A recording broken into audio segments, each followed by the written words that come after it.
Welcome to the Big Number. I'm Tom Haberstroh. We do this every week here on Yahoo Sports. That's my man and your man, Dan Devine. Dan, I've got a little announcement here at the top of the show.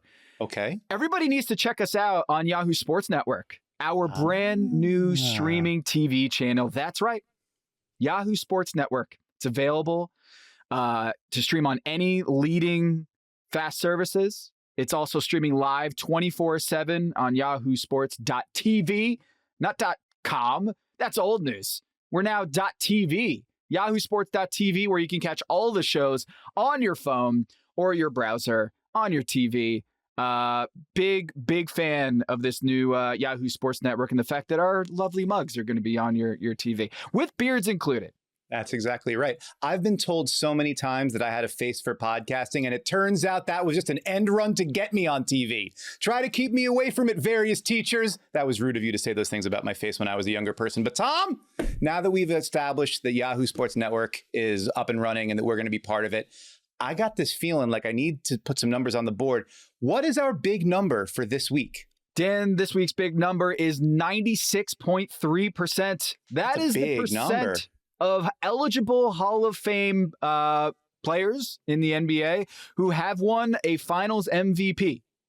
Ooh. And they have actually been inducted into the Hall of Fame. So 96% of the people that win Finals MVP are in the Naismith Hall of Fame, which means, I'm going to say it, Andre Iguodala, step on up, get your orange jacket on. I am predicting that next year, you are going to be inducted into the Hall of Fame. Actually, you know what? I'll say at any point. Maybe not calling my shot that next year will happen, but Andre Iguodala, I think, should be in the the Naismith Hall of Fame.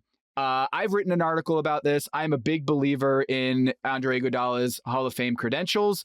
And we just saw Dwight Howard and Carmelo Anthony get enshrined in immortality, Naismith Hall of Fame. Congratulations to them and to all of the ones who got inducted into the Hall of Fame this past weekend. And we're looking ahead to maybe the next year's class and the year after that. Who are we most excited or most interesting cases to be in the Hall of Fame? And Dan, I feel like Andre Iguodala has a very underrated case. I feel like most people wouldn't put him in the first ballot. But when we're talking about not just your NBA credentials, but also your international credentials, I feel like Andre Iguodala, with 2 gold medals, 2010 FIBA gold medal, along with Kevin Durant. You also have the 2012 Olympics gold medal, which Coach K said he was one of the best players on the team. He wasn't getting no participation medal here. He's one of the best contributors on that squad. And then you throw in the 4 titles, the All-Star appearance, the Finals MVP that got the top, the only player who has won Finals MVP that has not been inducted into the NBA Hall of Fame is Cedric Maxwell with the 81 Celtics team. But he wasn't an All-Star like Iguodala. He doesn't have 4 rings like Andre Iguodala. He wasn't a 2-time gold medalist with Team USA like Andre Iguodala.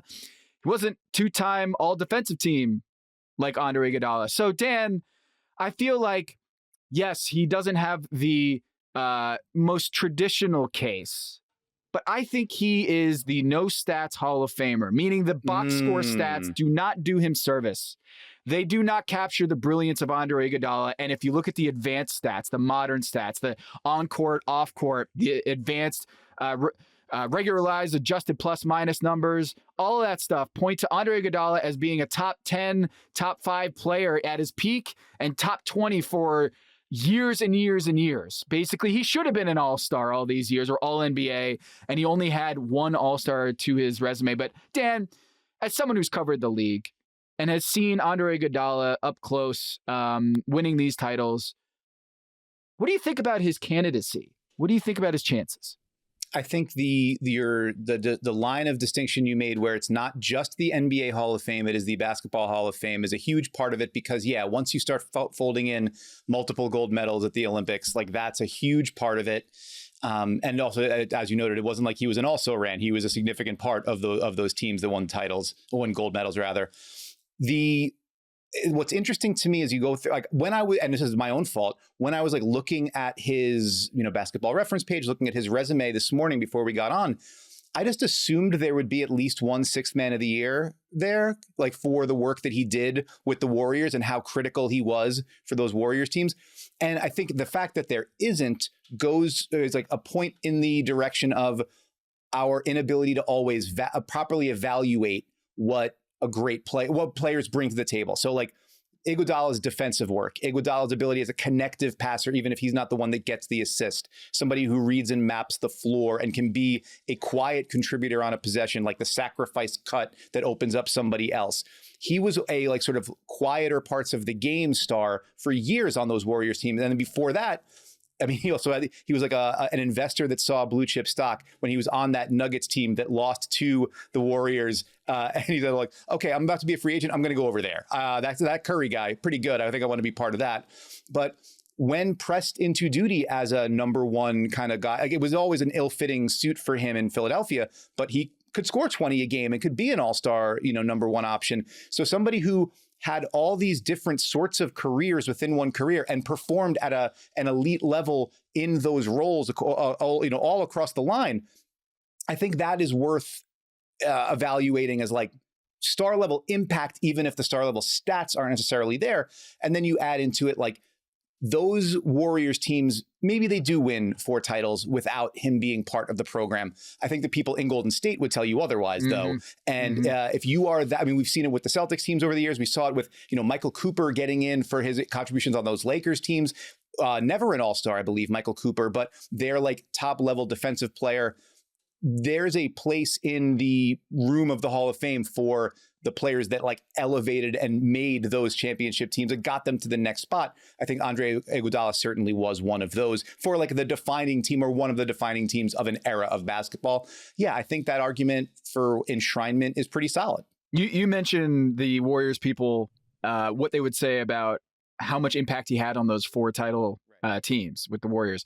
My favorite stat of regarding Andre Iguodala is that on those finals teams, they made 5 straight finals with Andre Iguodala on the squad, 2015, 2016, 2017, 2018, 2019.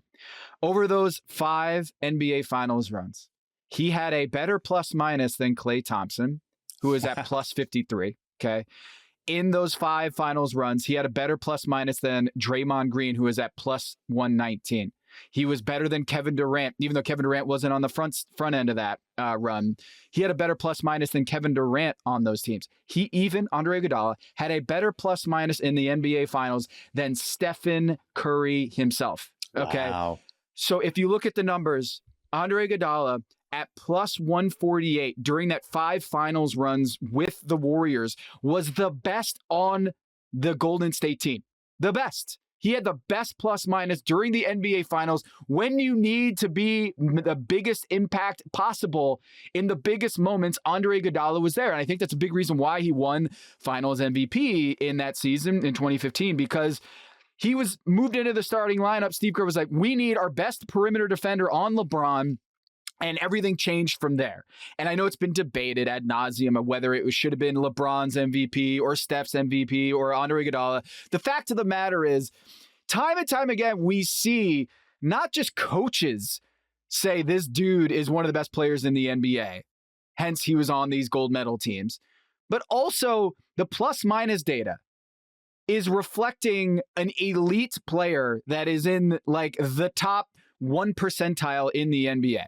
And I think if Andre Iguodala was playing today, like if he was in his peak in 2025 rather than in 2015 or even earlier, I think the on-court, off-court numbers, the plus-minus numbers would be so in vogue, and we'd be able to speak fluently about the brilliance of Andre Iguodala that he'd be an all-star, that he'd be all defensive teams, and much higher in like the Defensive Player of the Year vote than he was a couple decades ago. So I think that Andre Iguodala was kind of before his time, because a lot of the contributions that he has, low turnover guy, great passer, he doesn't have a weakness in his game, but more importantly, his defensive locking down the opposing best scorer is valued in today's metrics in ways that it wasn't or non-quantifiable 20 years ago. So Michael Cooper's in, just about every Finals MVP is in, and I think Andre Iguodala should be in the Naismith Hall of Fame. And right now, the Basketball Reference Hall of Fame probability odds, which only looks at your NBA credentials, it does not calculate, it doesn't put it into the little stew, your college contributions, your college stats, your accolades in college, or your international accolades. But just looking at his NBA career, he's only 12.7% chance based on prior inductees into the NBA Hall of Fame, based on the stats in the NBA of those who are already in the Hall of Fame as a player. And so Andre Iguodala is much lower on the list than, say, Shawn Marion, who's 75% odds, LaMarcus Aldridge at 50%, Blake Griffin 55%, Rajon Rondo at 60%. So based on just those traditional categories in the NBA, it doesn't look like he has a great chance, but you throw in the international and the plus-minus data that is like Mount Rushmore elite at his time, I feel like Andre Iguodala will get in as a Naismith Hall of Famer, and I want him to get sized up right now. I think it makes a ton of sense. I think one of my sort of pet things about the Hall of Fame, I know there are a lot of people who make arguments that it should be more restrictive. It should be more based solely on NBA production rather than at the international game, and it should be not like a Hall of Very Good, but only for the truly elite players. And I understand that. I tend to think like it should be it's a museum that tells stories. If you want to learn about the history of the game and you want to have a better sense of what went on and who mattered and why and when, this is the place you should be able to go to get that information. The Warriors aren't the Warriors if the death lineup doesn't happen, right? And obviously your fulcrum there is Draymond Green being able to go and play the 5, for sure. But it only works if you have somebody else that can go in on the wing and be that size up, size down guard, whoever. And so Iguodala unlocked the optionality, the availability of what became the defining lineup of the, a handful of years of NBA basketball, like the fastball that nobody could hit that led to NBA championships.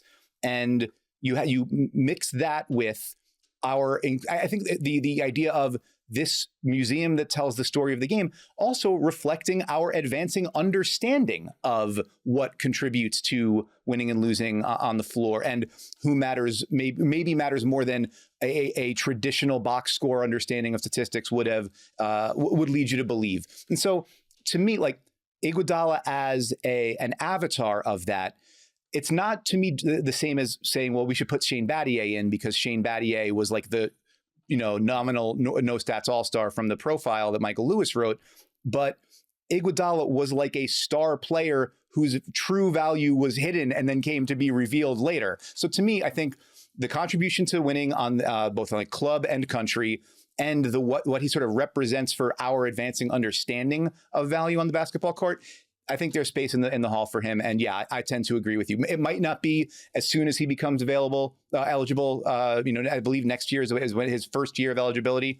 But if not then probably pretty soon thereafter, because I think we're seeing the hall is expanding to give us more opportunities to recognize players who make the contributions that he did. Yeah. Steve Kerr said he is one of the great amplifiers in NBA history. That's a great term for it. Amplify makes everybody better, amplifies everything that your star players, that your role players are doing out on the floor. And it's not always picked up in the box score, except in the plus minus data where he is, again, elite. I will also say that, the international, just to reiterate, he has more gold medals than anyone who's eligible next year, basically. He's got more gold medals than Rondo, Blake Griffin, John Wall, LaMarcus Aldridge, Shawn Marion. All of them combined don't have as many gold medals as Andre Iguodala. And that's not everything, but as we've seen with Dina Raja being inducted into the Hall of Fame, it's like that stuff does matter, is how you do international play. So shouts to Andre Iguodala, who also was leading the players union and all that. So there's plenty of stuff that Andre Iguodala that isn't just, on the court impact in the league. So also he gave LeBron James his signature moment in the finals, with the block. So I guess in terms of the storytelling, Dan can't really tell the story of the NBA and the NBA finals without Andre Iguodala getting blocked. But also he was doing a lot of the blocking and not just getting blocked. The good stuff too. But yeah, listen, it's all part of the story. So let's celebrate all of it. J.R. Smith, Hall of Famer, part of the story. You know I'm down for that. I'm super into that. I want to be there for that induction speech, though. All right, Dave, we've got 4 other candidates who could be immortalized next summer or down the line. You know what? I'll say it right here. I'm not really sure the eligibility rules because I thought on the website it says at least 4 seasons since you've been retired, and yet Carmelo Anthony and Dwight Howard are in. Yeah. They've only been gone for 3 seasons, and they're in. So I'm not really sure what the eligibility requirements are. The official website, the official one from Naismith Hall of Fame says at least 4. Maybe that's been changed, but considering that it's been 3 years since Carmelo and Dwight have played in the NBA, and it will be 3 for Andre Iguodala, I feel like next year he will be starting to be eligible. But let's talk about 4 candidates right after the break, who are the most interesting Hall of Fame candidates going forward. All right, so we talked about Andre Iguodala being Hall of Famer worthy going forward. Just a reminder, the Yahoo Sports Network, go check it out. Fast channel. You'll see our pretty faces on there. Go check out that. And we'll also check out these 4 little numbers from Dan. What's your first little number, Dan, from the future Naismith Hall of Fame candidates? First little number this week is 124.9. That's how many win shares Shawn Marion amassed across his 16-year NBA career. That's the most of any retired player who's not in the Hall of Fame. It's also more than a lot of guys who are in the Hall of Fame. You want to hear some names? Yeah, let's hear them. Carmelo Anthony, Chauncey Billups, Tony Parker, Chris Bosh, Grant Hill, Tracy McGrady, and the list goes on. So Shawn Marion, and Shawn Marion, the Matrix. The Matrix. He Hall of Fame nickname. Also Hall of Fame worthy. You're telling me he has the highest win share total of any eligible player, retired player who's not in the Hall of Fame. That's incredible. I think that is a trivia question that not a lot of people would answer correctly. Who's got that title? And it's Shawn Marion. Wow. Yep. Shawn Marion about 5 win shares clear of guys like Buck Williams and I think like 6 or 7 clear of Horace Grant. So there's a pretty significant gap there. And Marion, somewhat similar to the kind of player that we were talking about with Andre Iguodala, where the value of him was maybe a little bit hidden by some of the higher wattage stars that he played with, but his ability to do everything at a high level and to play different roles at a super high level allowed for some of those stars to flourish. So one of only 12 players in NBA history, 12 players ever, with at least 17,000 points, 10,000 rebounds, 2,000 assists, and 1,000 each of steals and blocks. So again, you're talking about fills the stat sheet, does everything. That list is 10 guys who are already in the Hall of Fame, LeBron James and Shawn Marion. Yeah, you know what? It's like you're hitting win shares, which is a very nerdy, Vorpy number, right? But then you have points, rebounds, assists, steals, and blocks. And it's a little bit easier to understand those things. Yeah, right? And he's 12 players. He's on a list, an exclusive club with 12 members. Yep. And again, 10 of those guys, the ones that are already retired and eligible, they're all in the Hall of Fame. Then there's LeBron James, who will obviously walk in the second he walks out of the game. And Shawn Marion is the 12th name on that list. So you've got the box score stats, you've got the advanced stats, and then there's the narrative component. Foundational piece in a revolutionary team in the 7 seconds or less Suns. And you can argue Steve Nash is the pilot of that, obviously. Mike D'Antoni is the architect of that, no doubt about it. Amari Stoudemire, who we could be talking about in this segment, but we don't have him in there today. Also a huge piece of that because of his ability to play the 5 and like space out and spread and the pick and roll. Everything came from there. But if you got Amari Stoudemire and Steve Nash, you need somebody to defend. And you need somebody to be able to defend big guys, small guys, and do all the dirty work around it. Shawn Marion unlocked that lineup that kind of revolutionized the NBA. And then in a dramatically different role later in his career, is the defensive cornerstone of the 2011 Mavericks on the wing up ahead of Tyson Chandler. Again, if you've got Dirk and to allow Dirk to cook, Jason Terry to cook, you need somebody to take all of those other defensive assignments. Marion was a huge part of a championship team in a lower star wattage, but just as important role. Also, 4-time All-Star, 2-time All-NBA selection. So he had star accolades. He had star scoring, star performance, and also was a gigantic role player on teams of consequence that you can't tell the story of the NBA without talking about them. So Marion retired in 2015. He's been eligible for a while. He hasn't broken through. I think I've made a pretty compelling case for him being in, but Tom, you be the arbiter here. You tell me, did I get you over the line? Yeah, I think he's in. I think he gets in. I think also because, Dan, when you're talking about the candidates that he might be coming in with, he needs kind of a down year to kind of rise to the surface. Sure. And I think this is, upcoming class isn't going to be as star-studded as they typically are. And so Shawn Marion, quick story, when the Miami Heat won the NBA championship in 2012, when Chris Bosh slid to the 5 and he was able to play small ball and they spaced the floor, Eric Spoelstra, after winning that title, texted Mike D'Antoni and said, "We did it. We climbed the mountain." And the point is that Eric Spoelstra owed Mike D'Antoni and the 7 seconds or less Suns so much credit that he thought he owed all of the flowers to Mike D'Antoni for changing the game and allowing Eric Spoelstra to feel like, okay, I can space the floor with Chris Bosh and have this kind of like spacey high pick and roll, not traditional start two bigs lineup. And a lot of that was because of Shawn Marion unlocked all of that. And Shawn Marion not only beat so many teams on those 7 seconds or less with two-time Steve Nash and Amar'e Stoudemire, he also beat Eric Spoelstra in the 2011 NBA Finals doing the same sort of stuff.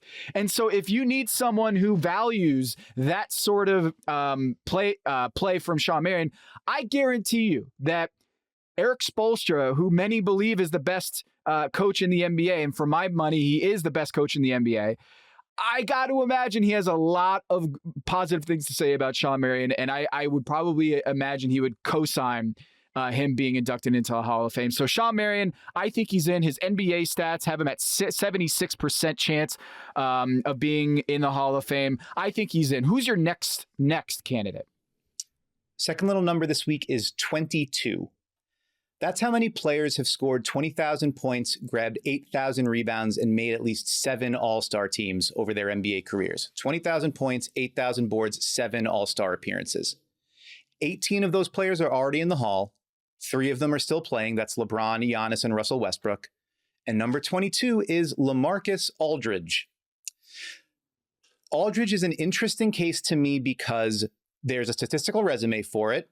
As we established those, that really upper tier of scoring, rebounding, and recognition from the fans and peers, right? The coaches, whether it's you were voted in as a starter. I don't believe he ever was voted in as a starter, but I believe he was chosen by coaches over the course of his career 7 different times during his time in Portland and then with San Antonio.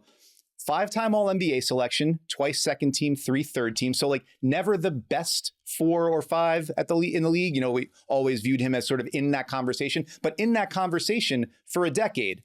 Mainstay on perennial playoff teams, 50-ish win teams in Portland.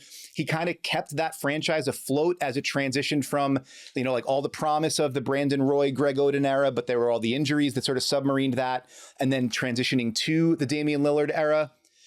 Only won 3 playoff series, so that's a little bit dicey. But he was awesome in the playoffs when the Blazers waved off when Dame bye-byed the Houston Rockets in the first round there. He tore apart Dwight Howard in that series. And he was a huge part of that awesome Spurs team in 2017. They made it to the Western Conference Finals. They were going head up with the Warriors, the Kevin Durant Warriors. And then, Zaza got his foot in under Kawhi's landing spot and history changes from there. But Aldridge was the marquee free agent signing that leveled that team up and bridged them after Tim Duncan.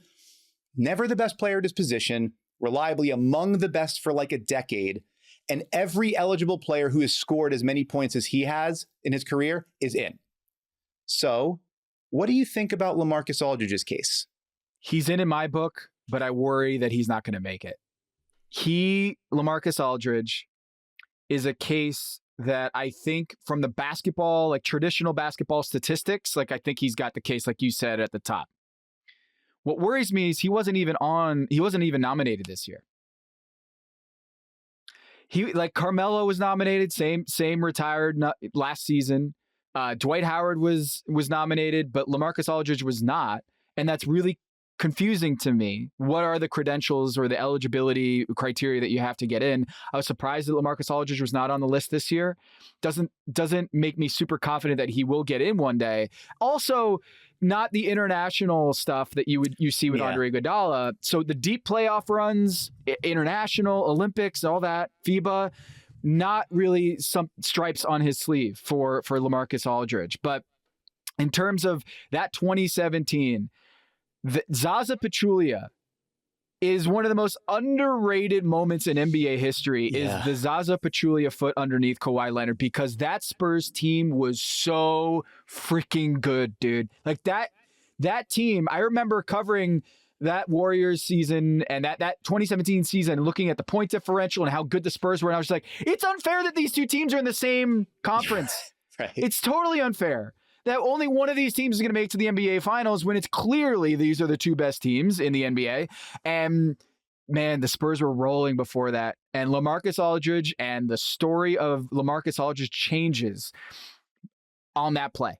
And so LaMarcus Aldridge with the Blazers and with the Spurs, kind of this renaissance under Greg Popovich and Kawhi Leonard, just one of those buckets. Like if Carmelo Anthony is this go-to bucket, I think LaMarcus Aldridge in similar fashion is just a guy that you get the rock to, and he's going to be able to get you buckets. And the rebounding, college doesn't have the credentials, I don't think, to kind of put him over the top and make a no-doubt case. But at 50% by his NBA bona fides, I feel like LaMarcus Aldridge, he's going to be a borderline case. I think I would put him in, but I can see why he might not get in one day. Dan.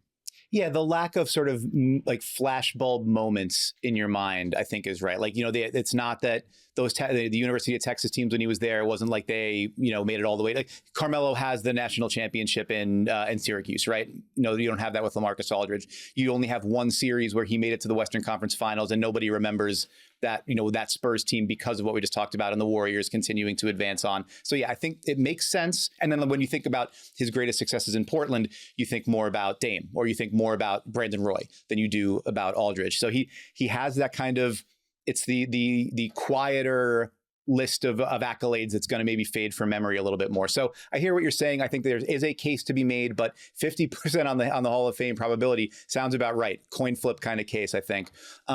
Moves us to our third little number here. So LaMarcus Aldridge's career scoring mark, 19.1 points per game. That's how much he averaged. Our third little number is 20.1. That's the career scoring average of Marques Johnson, not LaMarcus, Marques Johnson. If you're an NBA fan today, you probably know Marques best as the longtime color commentator on the Milwaukee Bucks local broadcast. He's awesome at that job. If you are a cinephile, you might know him best as Raymond in White Men Can't Jump. The guy who responds to getting hustled by Wesley Snipes and Woody Harrelson by saying he's going to go back to his car, get his gun, and come back and shoot everybody. Great comedy performance from Marques Johnson in that movie. But before those things, college legend at UCLA, National Player of the Year in 1977, won a national championship in 1975 at UCLA, number retired by the Bruins, like bona fide college star, number 3 pick in the NBA draft, 5 All-Star teams, 3 All-NBA teams, including a first team nod. So there was a year where he was viewed as one of the 2 best forwards in the NBA. Spent the early portion of his career pretty much like vying with Dr. J and Larry Bird for the title of the best forward in the game. Then some drug problems, serious neck injury cut his career short in the late 80s. So he doesn't have the gaudy compiled stats. But for his career, 20.1 points per game, better than 50% shooting from the field. Only 19 retired players have averaged 20 a game for their career on 50% shooting or better. 18 of them are in the Hall of Fame already. And then there is Marques Johnson. He's been a finalist several times in recent years, but hasn't broken through, probably because of his shortened career. Only like 691 games, only 9 full seasons. But given the peak, given the college resume, and given, as you mentioned, maybe not the strongest superstar wattage case around him, like this isn't a year where it's going to be Kobe and KG and Tim Duncan, maybe that gives him an opportunity for a longer look. What do you think? Yeah, the guy's already in the College Hall of Fame. And then, by the way, he was one of the best players in the NBA. So it's not like a Christian Laettner, like, yeah, he was great in college, but like, can you really make a case in the NBA? Dude was one of the best players in the league for a very long time. And so you throw in the fact 5-time All-Star, 3-time All-NBA, and was a stud at college and delivered the last championship for UCLA under John Wooden. I feel like Marques Johnson's in, man. Dan, I'm glad you brought him up because I feel like if he doesn't get in now, I worry that his time is running out. So this is going to be the year, 2026. And I think if you are a younger fan who is not familiar, do some Googling on this. Go check out some of the, hit your YouTubes and see what you can find there, because he's like those Bucks teams in the late 70s, early 80s, they wound up falling short to the Sixers and Doc and Moses Malone, or to Bird Celtics. This is Don Nelson in Milwaukee. So it's before the We Believe Warriors. It's before his time in Dallas, all that. But he's like, Paul Pressey, you are going to be a point forward. Marques Johnson, you're going to guard the 5 sometimes. We're going to do our Nelly's laboratory stuff. But before, years and years before it finally breaks through, he was sliding among different responsibilities. He was a power wing scorer, rebounder, but also a ball handler and a creator who could slide up and guard 5s. Like, there was a lot of the future in Marques Johnson. And, maybe it gets lost to history a little bit because of the competition he played and because his career didn't last as long as it could have. But that argument of a Hall of Fame peak, could that be enough to get you over the line? It also brings us to our fourth and final little number this week. It's the biggest number I've said so far, 14,513. It's a pretty big number. That's how many points Blake Griffin scored in his NBA career, which lasted 13 seasons. 14,513, fewer than Allen Houston, Jason Richardson, Mike Bibby, Monte Ellis, Richard Jefferson. Stop me when we get to a no doubt about it Hall of Famer. Blake Griffin didn't. Fewer points than Mike Bibby? Oh, fewer points than Mike Bibby. I mean, and I could hear our pal J.E. Skeets spitting, off to the side at the mention of Mike Bibby's name. But Blake never won a championship. Never made it out of the second round with the Clippers. Only got out of there as a member of the Celtics in his final year, where he was like a bit part player, end of the bench guy on that Boston team. However, think about peak Blake Griffin, right? And you're talking about 6 All-Star teams, 5 All-NBA selections, National Player of the Year at Oklahoma. The guy who really started the, resurrection of the Clippers before Chris Paul, the Chris Paul trade then makes them a bona fide championship contender for the rest of the decade, basically. And to my point earlier about like, it's a museum about the story of the game, like there's got to be a place for somebody who was at his peak, the most electrifying, most watchable. Like basically made the NBA's YouTube channel something that you would subscribe to for the highlights, the Mozgoving, the what he did to Pau Gasol, the dunk highlight reels, one of the great highlight reels of all time. You can't tell the story of the 2010s NBA without Blake Griffin. And I kind of feel like that's a player that belongs in Springfield. Am I crazy to think that? I think it's the single greatest rookie season, like the last great rookie season. Like Wemby was cool. We've had some good rookie seasons. John Morant comes to mind, just like electrifying player. Nothing holds a candle recently to Blake Griffin in Lob City and what they were doing. It was insane what Blake Griffin was doing. And you throw in the fact that he was the National College Player of the Year at Oklahoma. This isn't just about, he dunked a lot. He's way more skilled than just being a dunker. I think later in his career, I think he got enough people watching to realize, he's not just a dunker. He's a really skilled player that can not just be able to get you buckets on the block, but run your offense. And distribute the rock and be able to set up teammates. He's a wonderful passer, underrated passer. And I feel like when you look at his career, the numbers, the impact on resurrecting the Clippers and Lob City, there is one I remember on Twitter, like when NBA Twitter was popping, a lot of it was due to Blake Griffin. Like, the valuation on Twitter and how much money they've raised, how much money Twitter has made, I think a lot of that could be attributed to Blake Griffin, because he was taking off at right around the time that NBA Twitter was taking off. I remember there was one tweet where I I was coming up and I was like, there was a screen grab of Blake Griffin finishing an alley-oop from Chris Paul, where Blake Griffin was before half court when the alley-oop was thrown. And he dunked an alley-oop where he was at half court when the alley-oop was thrown. Like, I tweeted that out, a photo of it right when, like, I guess it was right when Twitter started putting out, adding photos to tweets. By the way, we are dating ourselves. Right, I know the gray in our beard is getting grayer by the word. Yeah, go YouTube it. That was Blake Griffin was doing stuff we had never seen before from a guy that size. The thing we wanted Zion Williamson to be was Blake Griffin. Yeah. No, it's a great point. Just from a electrifying standpoint, from a statistical standpoint, his college resume, I think he's a great ambassador for the game, a really funny dude, and I'm really excited to see him on the airwaves this year. So I think Blake Griffin, I think he's in. I think Blake Griffin is in. And I don't know if he's going to be first ballot Hall of Famer, but I think he's got a really strong case before all the injuries kind of sapped the tail end of his career. But I love Blake Griffin. Watching him play basketball was a joy and brought so much joy to the fans.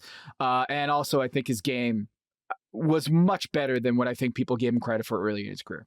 Yeah, the evolution where, I mean, there was a point where, and I forget when I wrote this, but at some point where, like, as his ball handling and his creation and the larger role that he took on in the Clippers offense, I'm like, that's the closest thing to LeBron James there is outside of LeBron James right now, where you have like a guy that size, that strength, that scoring touch, but also the ability to facilitate. And then he goes through the injuries. He goes through the up and down period at the end of the time with the Clippers. He gets dealt to Detroit, and he was still an all NBA player in like a diminished and altered state in Detroit. Like, one of the, your point about his underrated skill set, I think is exactly right. Somebody who, even when he couldn't jump out of the gym anymore, was still impacting the game at an elite level. I think that was, it would be enough to me, just what he was in that first iteration. But the fact that there was more and that he got more out of it, even down the line, I think it goes a long way toward that. And really what I want to think about most is when he dunked on Timofey Mozgov, when Timofey Mozgov was the Knicks center. Amari Stoudemire was on the court then. And this is, again, post-injuries Amari, right? So Amari, like, Blake kind of traced the career arc. He was that electric, explosive, gigantic dunker early in his career. And then after some knee injuries, had to move out to the perimeter. Amari was moving out to the perimeter at that point. Amari gets fouled, goes to the free throw line right after the Mozgov dunk. And he just looks at Blake Griffin and kind of like raises his eyebrows like, all right, like, I can't say anything because that guy's my teammate. But like I'm familiar with what that is like, oh my God. And there was a moment that I'm never going to forget, just tomorrow, real recognizing real in the moment. And like everybody trying to not laugh as it's happening. Blake Griffin has delivered plenty of laughs over his time. That was maybe one of my favorite first ones. Let's put that in the hall. Speaking of which, the ad that he did, the comedy skit he did with Chris Paul for Jordan Brand when he was with the Clippers. Yeah. Is one of the funniest things I've watched, sports or not. It's one of the great skits. And I just feel like he made a lot of people laugh and feel joy as NBA fans, basketball fans. Of course, I think people in Oklahoma feel the same way. So, man, Steph Curry, Blake Griffin, when they were coming through, it was like it must-see TV every time they stepped on the floor. All right, so that'll do it. Our 4 little numbers, 4 candidates: Marques Johnson, Shawn Marion, LaMarcus Aldridge, Blake Griffin, all got great cases.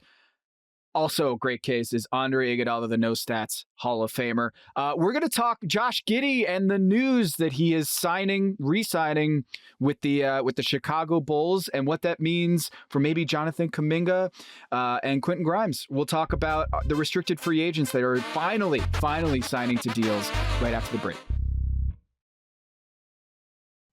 Dan, we got some news. Josh Giddey, according to ESPN's Shams Charania, has signed a 4-year, $100 million contract to remain with the Chicago Bulls. That's big news because we're still waiting on Jonathan Kuminga and the Golden State Warriors, and about 6 other players are waiting on that news. How many players are under contract with the Warriors? Like, is it like 6? Can they field a team? I don't know. But the point is, Josh Giddey is back with the Chicago Bulls. 4 years, $100 million, 25 per year. Going back to July 30th, when we did the big number, we looked at Fred Katz's The Athletic article, which was fantastic, where he polled a bunch of GMs and executives around the league to predict what the average annual salary would be for the 4 restricted free agents. We're talking Josh Giddey, Jonathan Kuminga, Cam Thomas, and Quentin Grimes. And the average annual salary for Josh Giddey came down to 22.3, and we both took the over on that. So congratulations, pat ourselves on the back here for correctly saying and predicting that Josh Giddey would get a little bit more than 22.3 million. It is officially a $100 million contract over 4 years, 25 million. That seems right to me. It feels like a Josh Giddey, the resurrection that he had kind of halfway through the season as the guy who can also shoot. And yes, Alex Caruso went on to win a championship, the 1-for-1 trade with the Chicago Bulls. But I think Josh Giddey kind of availed himself quite well in Chicago last year. He was basically averaging a triple-double for the second half of the season. And I need to remind people, the dude is still 22 years old. Right. He's younger than Dalton Knecht. Right? He's younger than a lot of second-year guys, third-year guys. He's still like adding to his game and developing. So he's still 22. He's turning 23, I think, like later in the fall. But the point is that to get this guy, this talented player, who he's not going to be MVP, he's not going to be first-team All-NBA, I don't think. But to get him at a $25 million valuation annually, that's a solid contract for the Chicago Bulls, and we haven't been doling out a lot of compliments to Arturas Kornišovas and the front office there in Chicago. No, but I think this is pretty good business for the Chicago Bulls, and I think Josh Giddey, he shot much better from downtown, and that was the one weakness in his game. I wouldn't say the only weakness, but one of the sore spots in his game was his ability to stretch the floor and kind of play as a guy that you can't go under on those screens. Hit a really good mark after the All-Star break. And I think Josh Giddey signing for $25 million a year with the Chicago Bulls, I'm still waiting. Jonathan Kuminga, what's going to happen there? But we finally have a deal with him and Cam Thomas, which we'll talk about in a little bit. Yeah, with Giddey, I mean, it sounds about right, if for no other reason than the reporting going back months was he wanted 30, the Bulls were at around 20, so we go right in the middle at 25. It's like, and if that was the case, maybe we could have done this 2 months ago. I don't know, but maybe whatever. It's not for me to the hardline negotiations, but it looks like a big number, $100 million, nice round number, 9 digits, but like in the salary cap environment we've got, it's going to turn out to be like 14 or 15% of the cap over the life of the contract, which, as you mentioned, doesn't even cover his prime. It's like the run up to his prime. His age 26 season will be his final year on this extension. And the bet you're making, if you're the Bulls, is that what we saw in what some of our more cynical internet basketball watching friends might call Mickey Mouse March, what you see where the time of the year where like some teams are tanking and some teams are not really putting out that. There's a lot of injuries, not a lot of the old college try happening. And that's when Josh Giddey goes and averages like 21, 10 and 8 on 620 true shooting. And you're like, well, so maybe how real is that? The bet that the Bulls are making is the strides he showed with his jump shot, the strides he showed when they put the ball in his hands and let him run the up-tempo offense after the Zach LaVine trade, that stuff's real. And that he can be the engine of an offense that gets above just the muck and the mire. The Bulls scored just under 118 points per 100 possessions after the LaVine trade when Giddey was on the floor. So after Zach goes out and LaVine goes, Josh Giddey goes to the top of the pecking order, they're about 118 points per 100 possessions. That's like a top 5 offense over the course of the full season, if that translates. So the idea is he continues his growth there. That offense is the sort of is going to be sticky, is going to maintain. You're going to be able to build an offense around him, around Kobe White. You've got Matas Buzelis growing. You got Noah Esenge, their first round pick this year. And you've got like a young core to build around moving forward. I think obviously big questions on the defensive end. Giddey, not an elite defender by any stretch of the imagination. Part of the reason that he was on the way out in OKC. A lot of questions about how real his shooting is going to have to be for the league to buy it. If we remember back to the play-in game, the Heat dismantled the Bulls by guarding him with Bam Adebayo. So stick a center on Josh Giddey and let him shoot is still a game plan that he's going to have to prove he can take advantage of. But to this point, They made the trade. They didn't get any other picks back. You kind of knew at that point they were pot committed to getting something done with Josh Giddey, to get it done at $25 million a year, 14, 15% of the cap, not something that's going to prevent them from having massive cap space next summer and moving forward. Seems like a decent bit of business all the way around. Whether it gets Chicago out of that like 9-10 band of the play-in picture, I don't know. Maybe with the way the East is going, it will. But if nothing else, to bet on a young player continuing to get better after he showed you some improvement last season seems like a worthwhile bet. I mean, I feel like the he can't shoot reputation is overblown. He shot 37.8% on threes, and he made over 100 3-pointers last year. So it's not just on low volume. He was actually pretty efficient, above average 3-point shooting. Now, a lot of those are wide open. I'm sure if you looked at the data, and I don't have it handy right here, but that he had a lot of open threes. The average distance of the closest defender is probably sizable for Josh Giddey. They're going under on those screens and begging him to shoot, because once he gets downhill and is able to spray the floor, I feel like he is a lot more impactful and teams are giving him that shot. But as we've seen with many players over the years, he can develop that 3-point shot and become a more lethal guy with the ball in his hands, because he's already an elite passer. So Josh Giddey, he's back with the Bulls. And also, Brooklyn Nets got some news with Mr. Cam Thomas that he is taking and accepting the qualifying offer, which means that he's going to be making $6 million and becoming an unrestricted free agent at the end of the season, which is a big gamble for Mr. Cam Thomas, who has over the years been buried on the bench. Even though he scores 40 points in a night, the coaches have not trusted him to be the go-to guy on the team. And the front office obviously was not willing to go with a big contract here with Cam Thomas. And he's saying, I'm betting on myself. Unrestricted free agency, no trade clause. I'm going to basically be able to dictate what I'm going to do this season, but I'm only going to make $6 million, and I'm going to try to get that big contract this year. That's putting a lot of eggs in the basket of the coach, right? Like, you're basically demanding that you're going to do right by me and allow me to get more money by, score. What he does, he gets buckets, right? So Jordi Fernandez, the fact that he is going to have the keys to his playing time and all of the opportunities that Cam Thomas is going to have to deliver on this QO and be able to prove that he's worth $15-20 million a year, that's a big gamble, man. So the over-under is at 16.7, according to Fred Katz's Athletic article. And the poll that he did, the survey, we took the under. And he decided, I'm not getting the deals that I want. I'm going to take the way under and go $6 million on the qualifying offer. So, Dan, how do you see this playing out? Well, I think for Cam Thomas, even the offers that were reportedly available to him, Shams at ESPN had reported that the Thomas's representatives ultimately declined Brooklyn's 2 offers that were on the table. One was 2 years, $30 million. So still would have been below the number that we, still would have been the under there. And because that had a team option for the second season. It's basically a 1-year deal. Yeah. Basically a 1-year deal. And he wouldn't have had any control over the proceedings.